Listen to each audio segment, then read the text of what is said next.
Okay, so I'm just going to very quickly show you how you can tackle distortions that arise as a result of stitching together a panorama. So for example, we've got an architectural panorama here. Now these are the types of panoramas that are most affected. So I'm going to click OK to begin stitching it.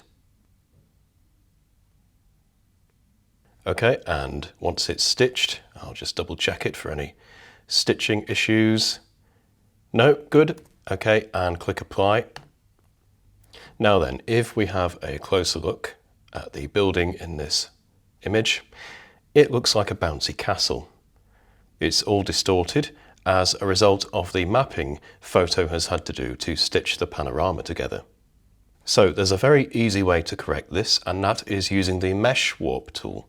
So you'll find the Mesh Warp tool down here, and once it's activated, we'll see some new options on the context toolbar here.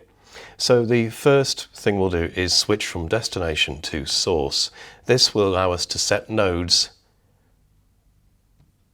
at particular points in the image. So if we have a look, there's a kind of a curvature that emanates from the middle or the center of the building here. Now in this image we're quite fortunate because we've got some very good reference points. So we're going to pick the tower either side here, and we're going to go right to the edge here and double click to place our first node. Then we'll move across to the other side,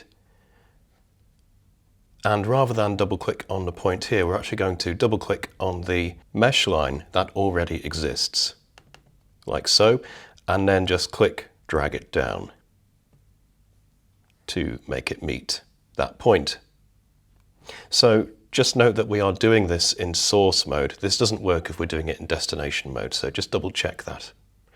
Okay, now what we need to do is, this works very much like the node tool for vector work if you've used that.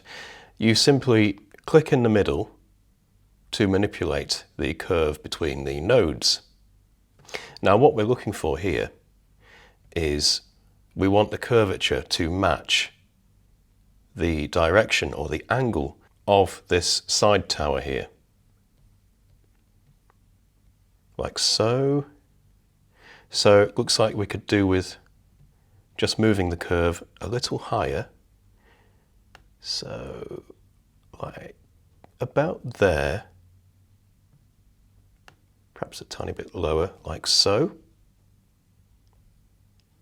Okay, so that's a rough guesstimation. We can see what this actually looks like by switching over to destination mode now. Okay, so we can also choose to hide the mesh, give us a better idea of what's going on here. Okay, so we've corrected the bouncy castleness of this image.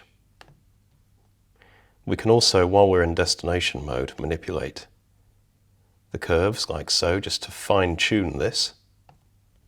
And then we're going to add another step to this procedure. So we're finished with the mesh warp now, so we'll go ahead, click apply. Then what we're going to do is, with the pixel layer selected, we're going to go into the develop persona, go over to lens, and we're just going to do a tiny amount of lens distortion correction. And that should just help the middle of the building sit a bit better with the two surrounding sides. So we'll go ahead, click develop.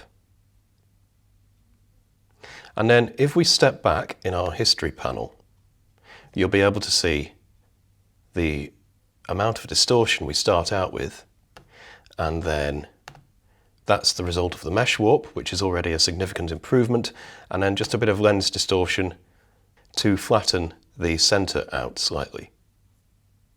So there we go, just a very quick procedure to correct panoramic distortions.